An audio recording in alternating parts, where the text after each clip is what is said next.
Bienvenue à l'émission La Bible à 100%. La Bible à 100%, une émission qui commence avec la Bible à 100%, une émission qui continue avec la Bible. Notre thème d'aujourd'hui sera intitulé Personne n'est monté au ciel. Cependant, Enoch et Élie sont montés au ciel. Nous allons faire le distinguo entre les types de ciel et nous allons démontrer et continuer avec l'enseignement en profondeur. La Bible, des fois, parle des cieux au pluriel, mais de façon vague. Exemple, dans Genèse 1er, le verset 1er, Dieu créa les cieux au pluriel, et la terre. Tout court, les cieux, tout court.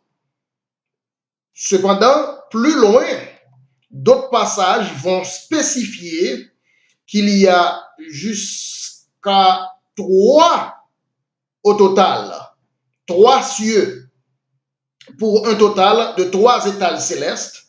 Les cieux sont au total de 3. Et même dans la langue anglaise, en anglais, il y a une différence entre heaven and sky, pour ceux qui comprennent l'anglais.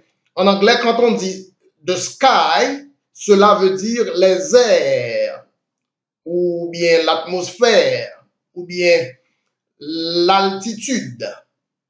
Sky en anglais correspond à ce que la Bible décrit le premier ciel, ou bien à ce que la Bible décrit comme le firmament.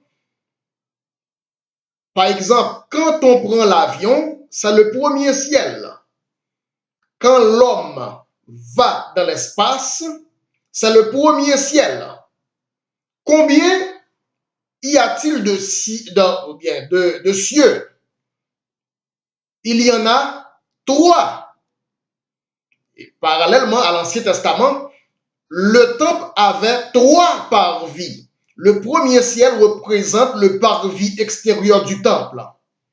En temps normal, un païen non juif dans la chair pouvait seulement se présenter jusqu'au parvis extérieur du temple. Ce qui signifie qu'au temps actuel, quiconque, pécheur ou non, peut avoir accès au premier ciel. Croyant ou non croyant peut monter dans l'espace. Croyant ou non croyant peut voyager en avion. Croyant ou non croyant peut monter dans la Lune ou voyager en navette spatiale. Cela représente le parvis extérieur du temple. Ensuite, l'enceinte du temple était interdit aux païens. L'enceinte du temple était interdit aux non-juifs dans la chair. Seulement les juifs dans la chair à l'époque, seulement les circoncis dans la chair pouvaient entrer dans les 2 autres parvis intérieurs, ce qui signifie, dans le temps actuel, seulement les sauvés auront accès au 2e ciel et au 3e ciel. 2e et 3e cieux sont interdits aux pécheurs, interdits aux impies, interdits aux impurs. Nul impie, nul impur n'y passeront, nul impie, nul impur ne pourront entrer au 2e ciel, voire au 3e ciel. C'est pourquoi on plaçait des portiers à l'entrée pour surveiller qui entrait par les portes du temple, qui traversait l'enceinte du temple c'est-à-dire le lieu saint. Ensuite, pour la troisième partie du temple, c'était seulement accessible au souverain sacrificateur. Seulement le souverain sacrificateur pouvait traverser le voile, au-delà du voile, et ceci une fois par année. C'est pourquoi dans le livre des Actes des Apôtres, le chapitre 21, on a accusé l'apôtre Paul d'avoir introduit des Grecs dans le temple. On va lire Acte 21, le verset 27 au verset 28. Acte 21, verset 27, verset 28. Sur la fin de 7 jours, les Juifs d'Asie, ayant vu Paul dans le temple, soulevèrent toute la foule et mirent la main sur lui, en criant: Homme israélite, au secours! Voici l'homme qui prêche partout et à tout le monde contre le peuple, contre la loi et contre ce lieu. Il a même introduit des Grecs. Paul a été accusé d'avoir introduit des Grecs dans le temple et a profané ce saint lieu. Cela veut dire introduire un étranger, introduire un non-juif, introduire un païen était un acte de profane.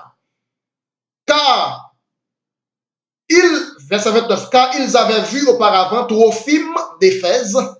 Trophime n'était pas un juif. Mais ils avaient vu Trophime d'Éphèse avec Paul dans la ville et ils pensaient, ils croyaient que Paul l'avait fait entrer dans le temple. Paul a été faussement accusé d'avoir introduit un grec dans le temple, dans l'enceinte du temple. Cela veut dire dans le lieu saint et dans le lieu saint, c'est-à-dire dans le deuxième parvis. Et n'oubliez pas que les 3 parvis du ciel, du temple, représentent les 3 étages du ciel, les 3 cieux. La Bible rapporte qu'il y a au total 3 cieux.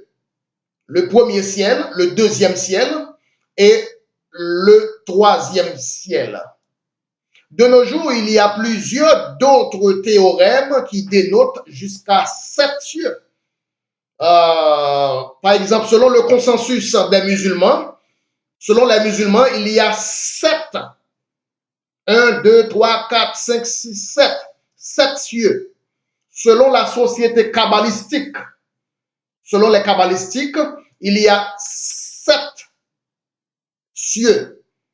7 heavens. 7 cieux. Et selon le langage romantique des amoureux, on reconnaît qu'il y a 7 cieux.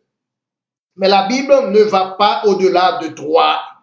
La Bible ne dépasse pas 3.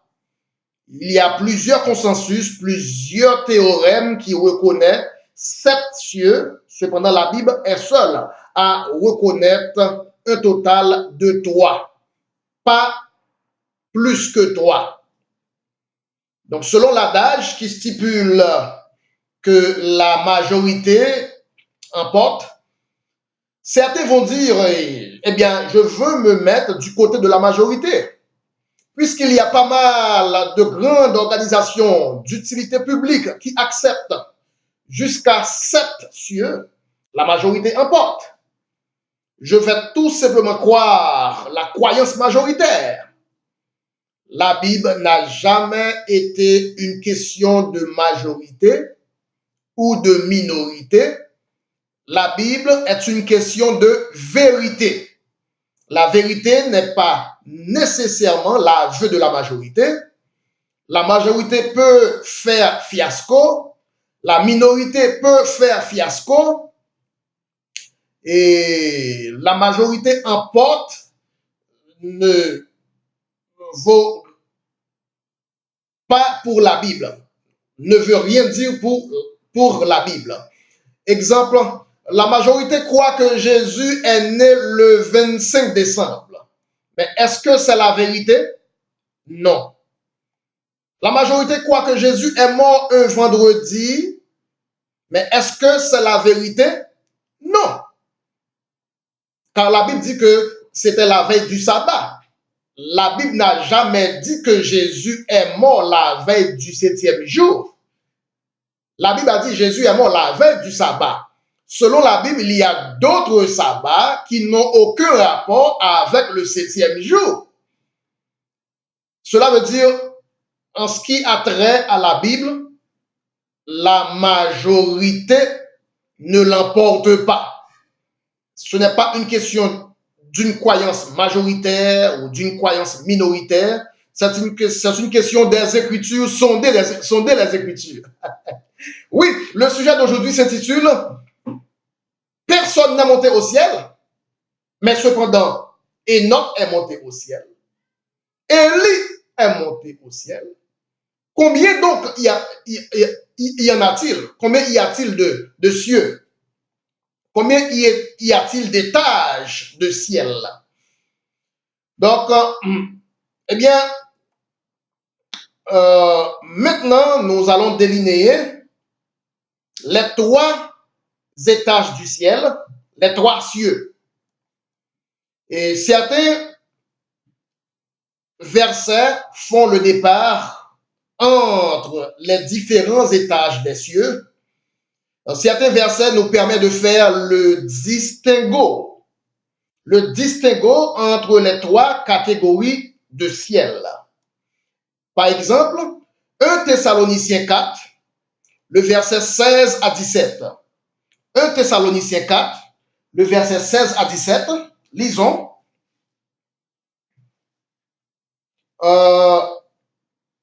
Verset 16. Car le Seigneur lui-même a un signal donné à la voix d'un archange, au son de la trompette de Dieu, descendra du ciel et les morts en Christ ressusciteront premièrement. Ensuite, nous les vivants qui serons restés, nous serons tous ensemble enlevés avec eux sur les nuées à la rencontre du Seigneur dans les airs. Pas pour habiter dans les airs, mais pour rencontrer le Seigneur dans les airs. Ainsi, nous serons toujours avec le Seigneur.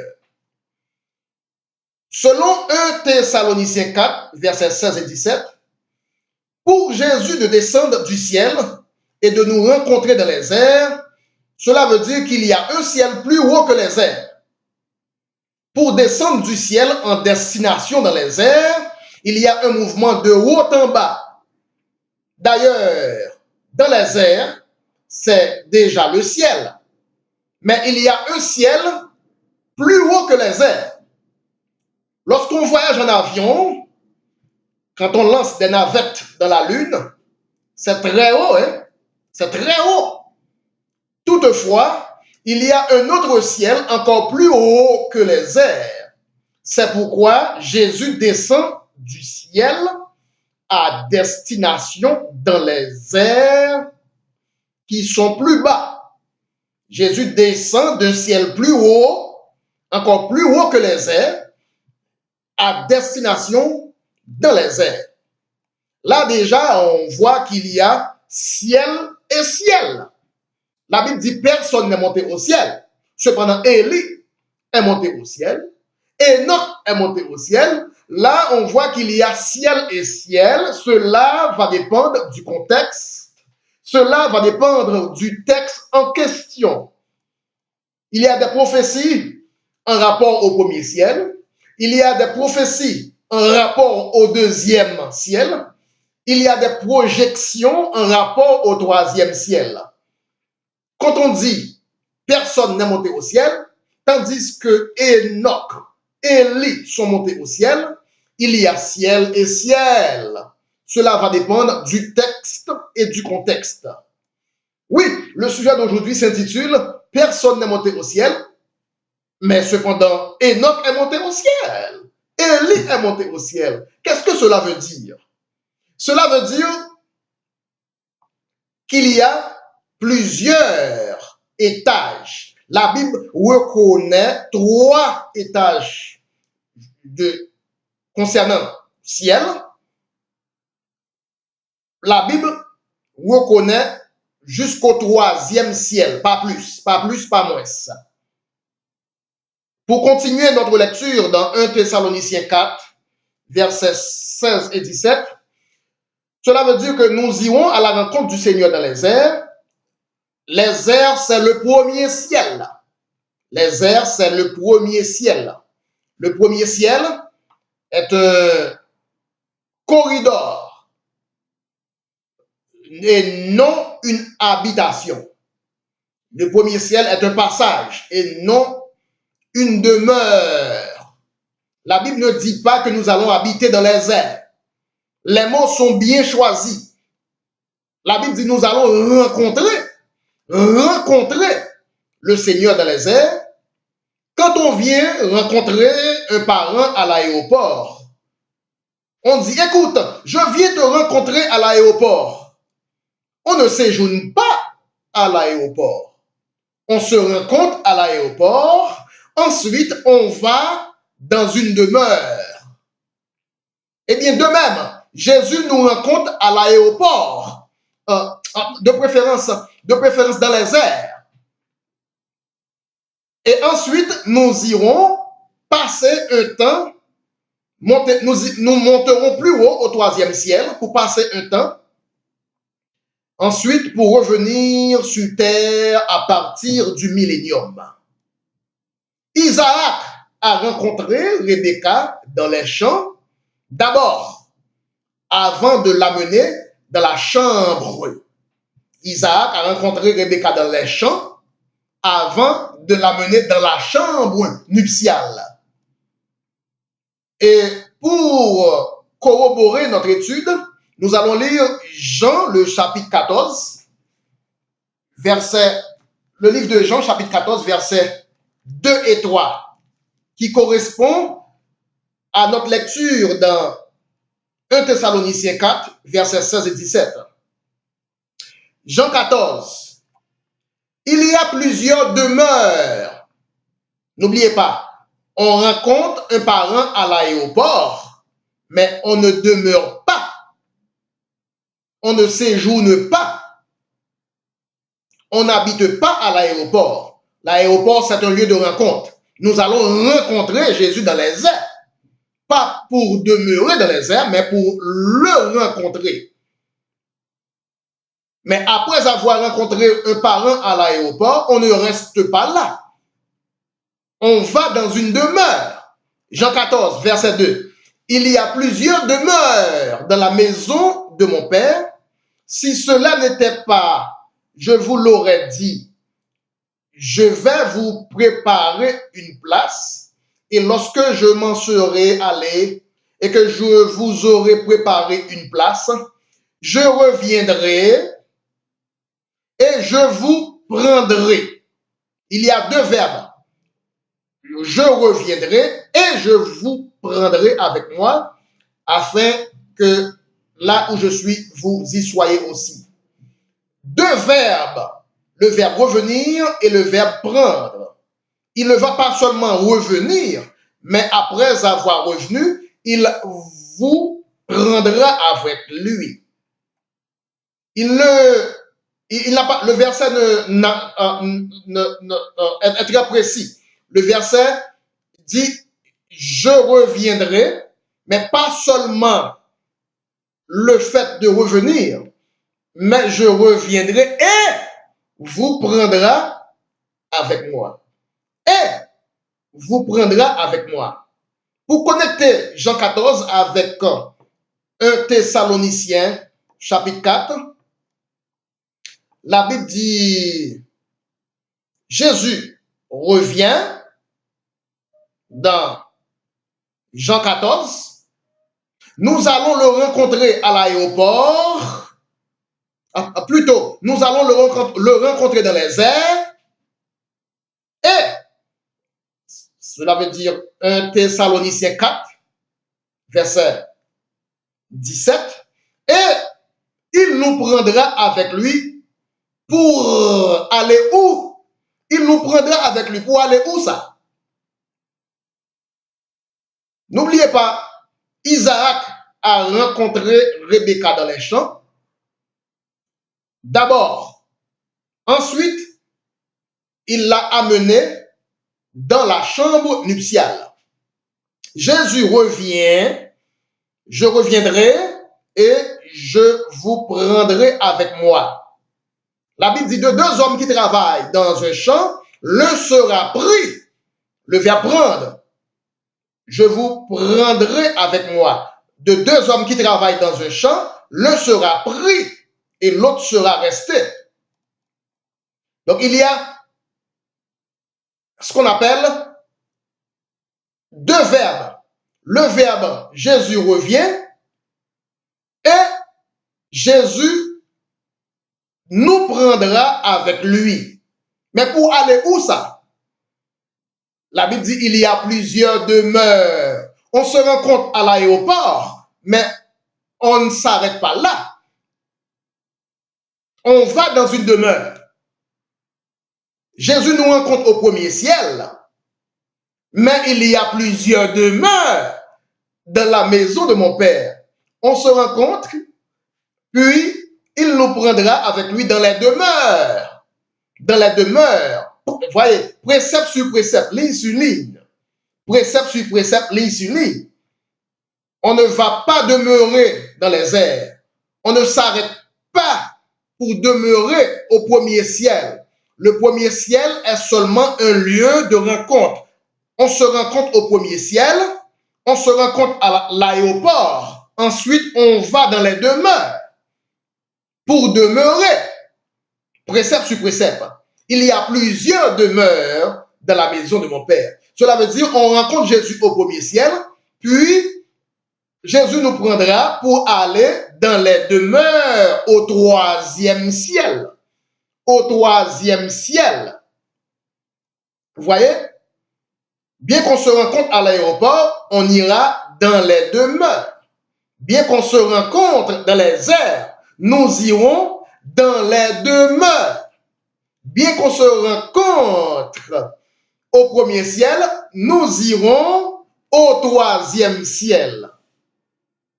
Dans ma maison, il y a plusieurs demeures.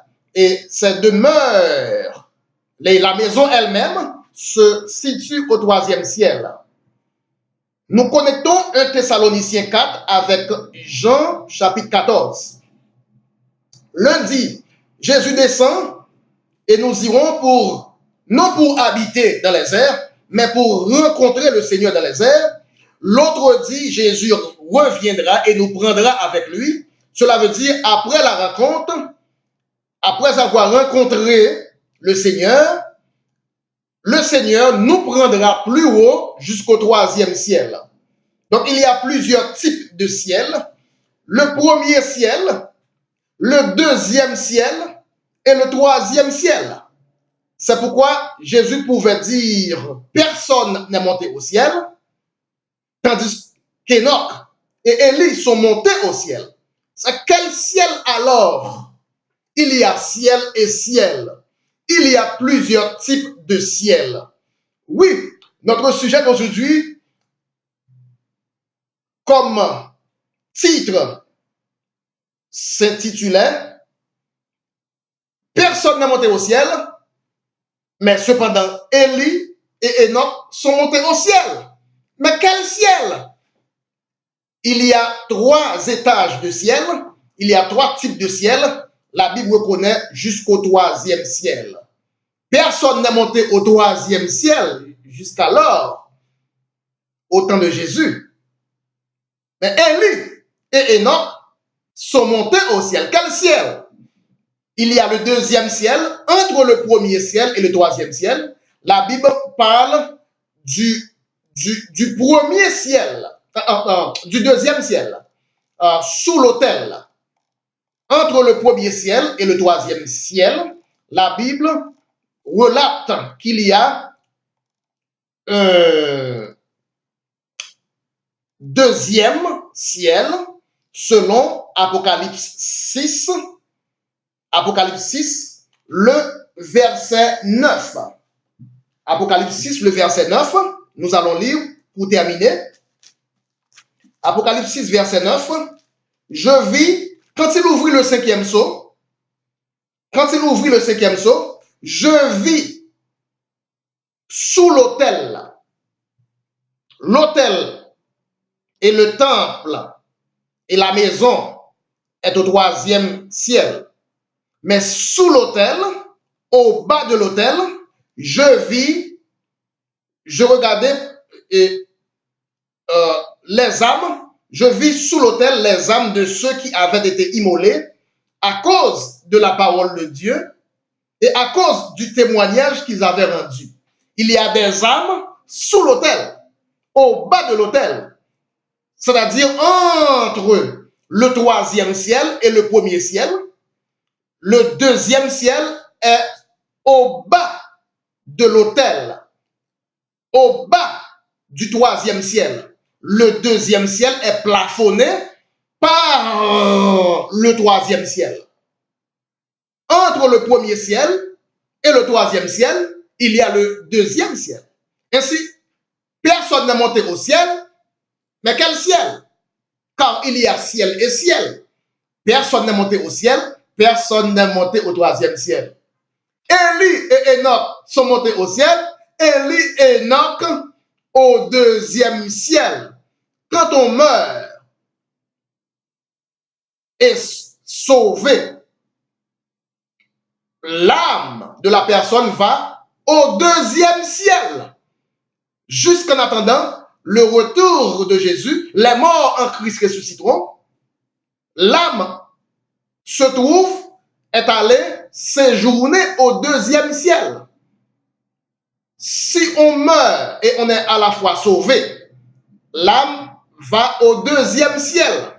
Pour le moment actuel, quelqu'un meurt, quelqu'un est mort et est sauvé, son âme va au 2e ciel. Le corps va au cimetière, mais l'âme va au 2e ciel.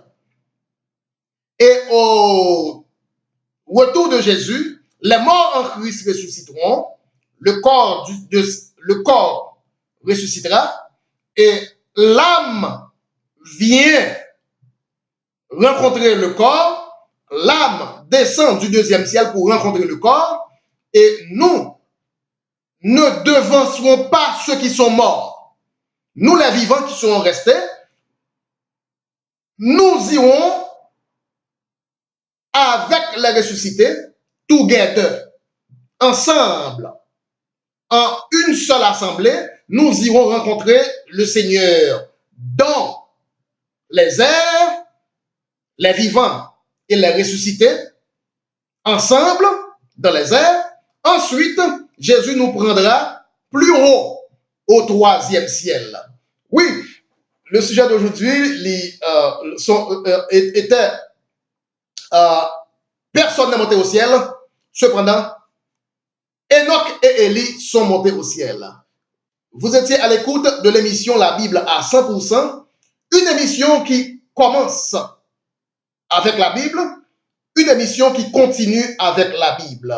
C'est ainsi, nous donnons gloire et respect et action de grâce à notre Seigneur, le grand Dieu, le Seigneur Jésus-Christ. Nous bénissons le nom de Jésus-Christ et nous bénissons tout l'auditoire. À bientôt et à tantôt avec la Bible à 100%. Bye bye.